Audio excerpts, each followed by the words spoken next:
queridos irmãos e minhas irmãs, eu quero dividir a minha prédica hoje em dois momentos. Primeiro, a liturgia que a igreja nos coloca, o Evangelho, e em seguida um pouquinho da mensagem do santo que ora celebramos, São José Maria Escrivá. Primeiro, que hoje nós começamos a ler o capítulo 8 do Evangelho segundo São Mateus. Se vocês lembram bem, o texto do Evangelho assim começa: tendo Jesus descido do monte. Por quê? Porque Jesus estava no monte, discursando o sermão que nós chamamos da montanha. Até ontem nós meditávamos e estudávamos esse discurso de Nosso Senhor. E Nosso Senhor ali, falando aos seus discípulos, aos seus apóstolos, como deveriam se comportar, como deveriam viver, o amor de Deus, a forma como eles deveriam caminhar para chegar aos céus. Agora Nosso Senhor dá como que encerrado. Ele não subiu a montanha agora para estar com o Pai, mas subiu para evangelizar, para propagar a fé. E agora ele faz um movimento de descida, ele desce. Só que toda a palavra proferida pela unção do Espírito Santo de Deus, ela nunca é estéril. E esse é um dado que nós devemos entender muito forte na nossa vida de igreja. A palavra proclamada por moção do Espírito Santo de Deus, ela nunca é estéril. Pode ser que hoje você, ao escutar a palavra de Deus, a palavra de Deus não venha causar um eco no seu coração agora, mas lá na frente causará, porque a palavra não é estéril. É por isso que muitas vezes as pessoas, elas têm uma preguiça de ir à igreja, de participar da missa. Mas quando ela começa a ir, que vai perseverando, como que se as escamas dos olhos caíssem e os ouvidos rompessem a surdez. E agora começa a enxergar a vida de uma forma diferente. É por isso que o cristão, mesmo sem ele ainda chegar nesse nível de intimidade com Deus, ele é convocado a cumprir o preceito dominical de participar da missa. Para quê? Para que a palavra de Deus vá como que uma goteira em uma pedra. De tanto aquela gota cair, a pedra vai sendo marcada e depois a pedra é furada. Assim é a palavra de Deus nos nossos corações, na nossa vida. Ela vai aos pouquinhos e quando a gente menos imagina, ela adentrou, ela rompeu a nossa surdez. E assim acontece aqui.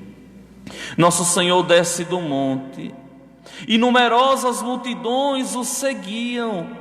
Sim, uma palavra que só ele tinha de autoridade, uma palavra de sabedoria, uma palavra que preenchia verdadeiramente, que dava esperança aos desesperançados, que dava consolo àqueles que viviam desconsolados, que convidava a santidade e a mudança de vida aos pecadores.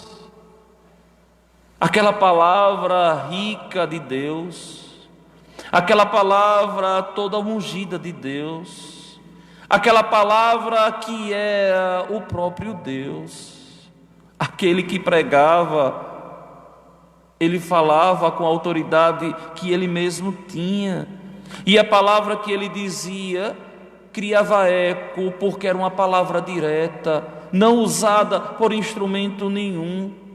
Era Deus que falava à sua criatura, era o Criador que falava à criatura. E aqui essa multidão segue o Senhor. Só que é impressionante porque Mateus nos coloca que um leproso, não se sabe quem é esse leproso, não se diz o nome desse leproso, é um indigente, é alguém que não tem nome, é alguém que não tinha importância naquela comunidade.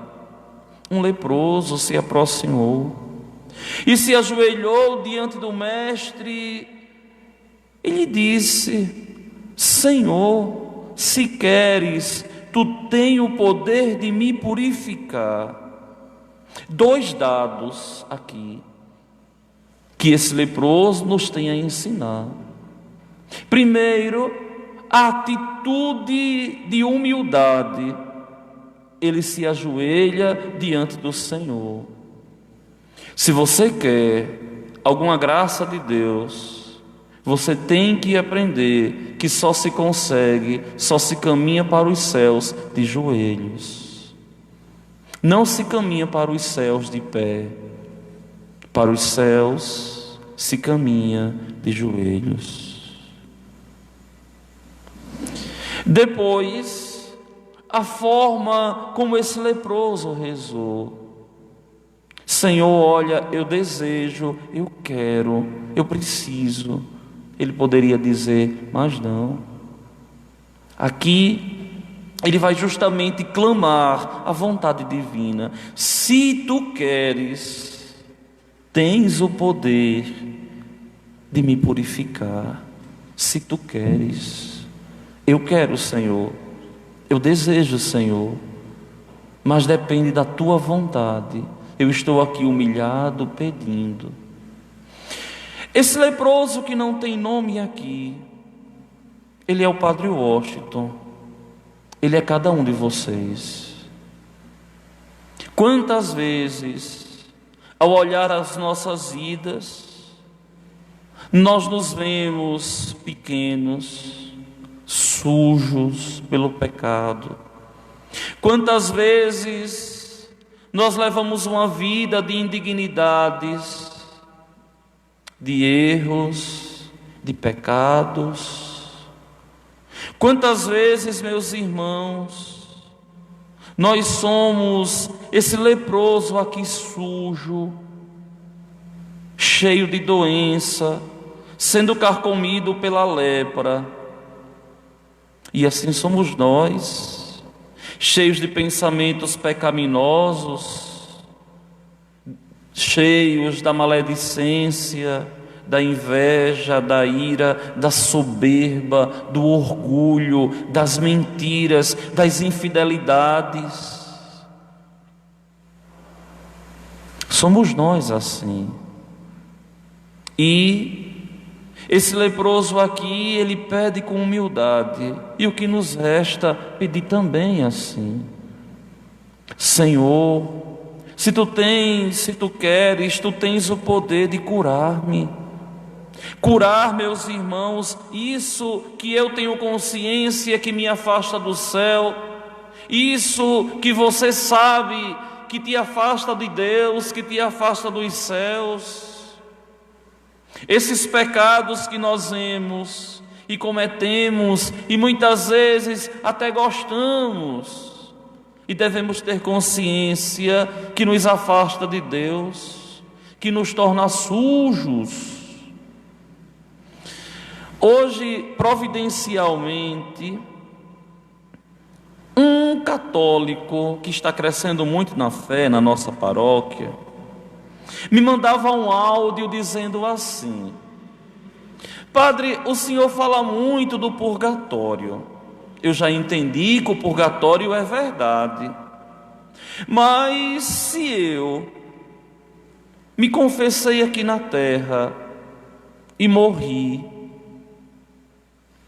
de imediato eu vou direto para o céu, porque o Senhor fala que muitos passarão pelo purgatório, mas se o pecado foi perdoado, o pecado não existe mais.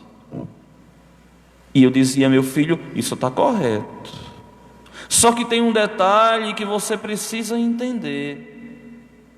O pecado, ele acaba aos olhos de Deus, mas fica uma mancha, fica a pena do pecado.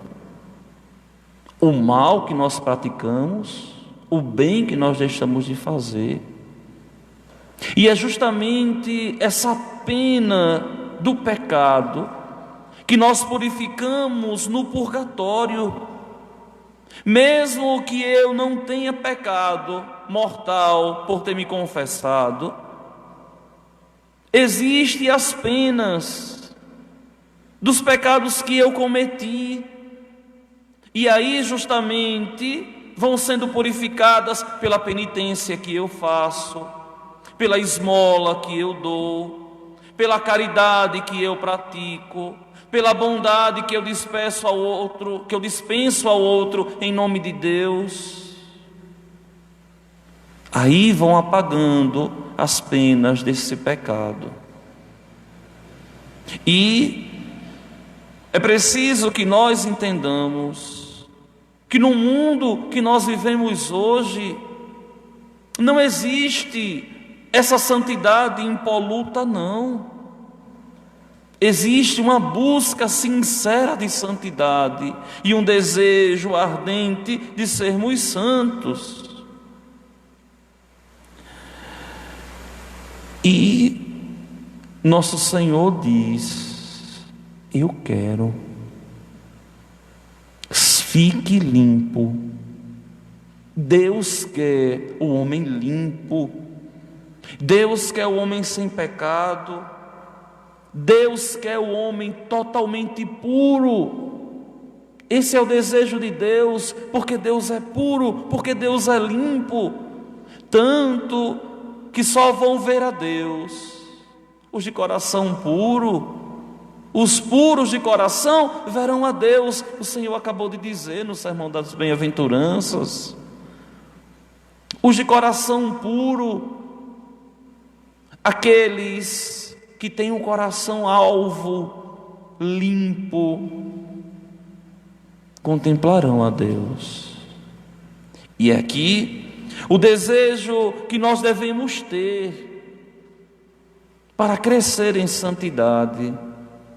E aqui eu passo para a segunda parte. Veja bem, hoje a igreja celebra São José Maria Escrivá, que funda em 1928 um movimento, hoje uma prelazia pessoal, um movimento do Opus Dei, a obra de Deus, e que ali tem uma forma muito simples de viver, onde ele vai dizer que o homem é chamado a ser santo no meio onde ele está inserido. Padre, mas aí não tem novidade nenhuma, o Senhor nos diz isso direto. Sim, eu bebo da espiritualidade dele, eu gosto de ler os escritos dele. Eu sempre falei isso para vocês. Isso aqui não é meu, é dele. Tanto que muitas vocações de São José Maria Escrivá, não sei se vocês sabem, muitos padres, antes de serem padres, eram médicos, engenheiros, cientistas, matemáticos, advogados, pedagogos, todos com uma profissão. E o mais bonito é que São José diz assim: olha, a santidade da igreja não é prerrogativa dos religiosos e eclesiásticos, não. Nós somos minoria. É verdade. Por exemplo, aqui em Gameleiras, na nossa paróquia, só tem um padre. No município, 5.000 e tantos habitantes. Na paróquia, 9.000 e tantos habitantes. Um só, 1 contra 9. Então, o padre é chamado sim a lutar pela santidade, mas a santidade da igreja deve ser vivida por vocês. Sim, vocês. No seu trabalho, na sua família, na sua casa, desempenhando o seu trabalho com dignidade, com sabedoria, com amor a Deus, e sendo aquilo que o Senhor falou, sal e luz. Porque muitas vezes as pessoas pensam: a freira é santa, o padre é santo. Não, o povo de Deus é chamado a ser santo, cada um na condição que está inserido, cada um na profissão que Deus deu, cada um na missão que o Senhor colocou. Ser santo, vivendo o apostolado no seu ofício. Uma professora deve ser uma santa professora. Um advogado deve ser um santo advogado. Qualquer trabalhador deve, na sua profissão, desde que seja uma profissão digna, viver santamente. Santamente viver o chamamento que Deus deu. Não é só padre, seminarista, bispo, papa, freira, não. Vocês são chamados à santidade. E essa santidade que é preciosa aos olhos de Deus, porque nós somos minoria. A santidade da igreja não pode estar só na sédia, no ambão. Não, a santidade da igreja deve ser vivida pelo povo de Deus, para propagar o bem no mundo. E por que nós somos vítimas tantas vezes de calúnias, de mentira, de defamação, de infidelidades? Porque é gente demais, que muitos cristãos de nome e santidade de menos. Porque se os cristãos que estão no mundo vivessem como os apóstolos, os 12, que incendiaram o mundo, se os cristãos de hoje, 1 bilhão de cristãos no mundo, mais de 1 bilhão de cristãos no mundo, cristãos católicos, não ortodoxos, não protestantes, mas cristãos católicos, mais de 1 bilhão, se vivessem a fé de verdade, nós teríamos um mundo muito melhor. Porque muitas vezes nós queremos que o outro seja santo, que o outro perdoe, mas nós somos os primeiros a não vivermos essa santidade. E eu já vi pessoas que muitas vezes dentro da igreja, se um chamar o outro de santo, não aceita. E é preciso sim que exista esse desejo dentro de nós. Se você pode ter paciência, por que se estressar? Se você pode perdoar, por que guardar rancor? Embora muitas vezes você pode fechar o coração sim, para o outro perceber o mal que fez, não para humilhar, mas para corrigi-lo, para mostrar que o caminho não está certo, que aquilo ali não é correto, que a forma que agiu não é digna. Mas guardar ódio, guardar rancor, o cristão não pode. É a partir de nós, no nosso dia a dia, ao fazermos a opção pela benedicência, ao invés da maledicência, que nós vivemos a santidade. É a esposa aprender a ter paciência com o marido, que pode ser infantil. É o esposo que deve aprender a tratar a esposa com dignidade, com zelo, com amor. os pais com os filhos, e hoje em dia muito mais os filhos com os pais. Essa forma de sermos santos no cotidiano das nossas vidas, que São José Maria vem chamar a atenção. Santos de casa, santos de indústrias, santos de escritórios, santos de lojas, santos de trabalhos. Para nós religiosos, hoje eu estava lendo uma homilia dele, escrita em 1972, ele morreu em 75, se não me falha a memória, escrita em 72, numa ordenação, num livro chamado Amar a Igreja. A nós, padres, ele diz assim: vocês não são altercristos, seja outros cristos, mas vocês são chamados a serem ipsicristos, ou seja, o verdadeiro Cristo. E eu parei e dizia: meu Deus, que mensagem dura, que palavra difícil, como isso pode sair da boca de um santo, só de um santo? Ou seja, eu devo me comportar como padre, não querendo ser uma cópia mal feita, mas ser eu mesmo Cristo para aqueles que Deus me confiou. E eu disse: você é obrigado a meditar isso aqui e guardar essas palavras para daqui a 8 dias, quando farei 8 anos de padre. Talvez nesses últimos dias a palavra mais preciosa que eu precisava para o meu coração, porque é isso mesmo. Ou nós assumimos a identidade daquilo que nós somos, ou nós haveremos de nos perder. Mas é claro, meus irmãos e minhas irmãs, que tudo isso só é possível se nós pedirmos a Deus. É preciso pedir, é preciso implorar, é preciso oferecer sacrifícios a Deus pela nossa santidade. Eu sempre digo a vocês, e gosto e vivo assim,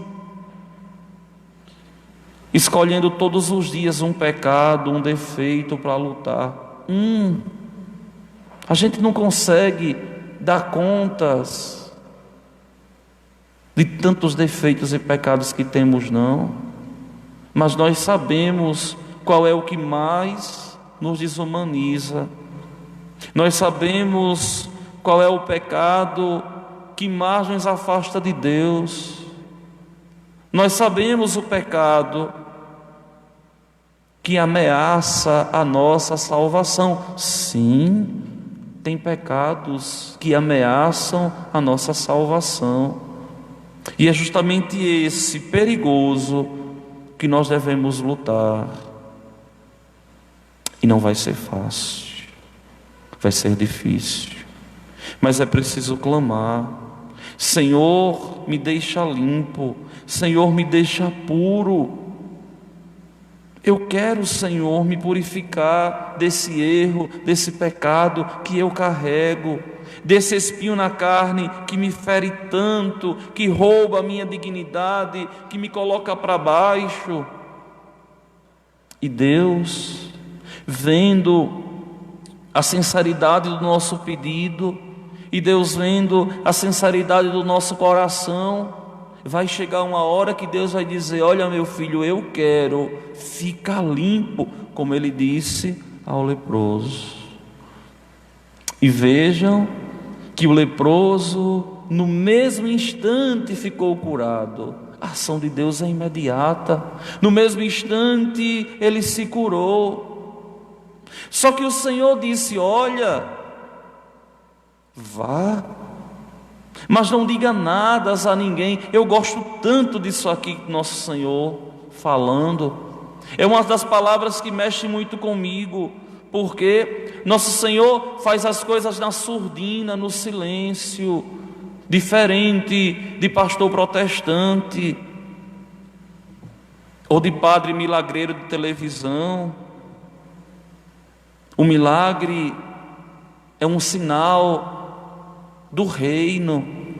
Só Deus cura, só Deus salva, só Deus.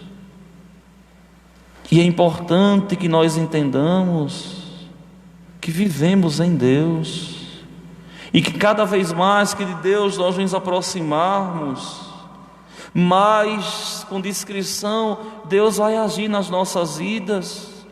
Quando a gente menos imaginar, nós seremos outra pessoa. Lembra da imagem da água pingando na pedra? Deus é assim, com as suas tranquilidades, com as suas elegâncias, com a sua simplicidade, sem chamar atenção. Lembrem da manifestação de Deus na calmaria. Deus é assim. Deus é assim, na calmaria. Mas não fale nada para ninguém. Vá só lá no sacerdote. Mostra-te ao sacerdote. Padre, mas aqui o Senhor mandando ele mostrar ao sacerdote que ele estava curado. O Senhor não estava querendo dizer ao sacerdote que ele era Deus? Não.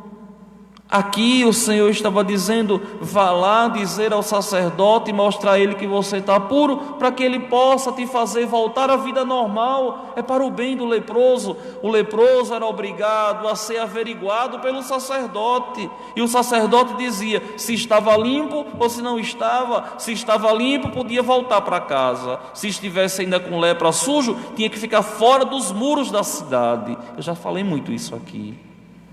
E aqui é para o bem do homem. Não diga nada a ninguém. Vá só dizer ao sacerdote que você está limpo, que você está purificado, e cumpra a oferta que Moisés ordenou.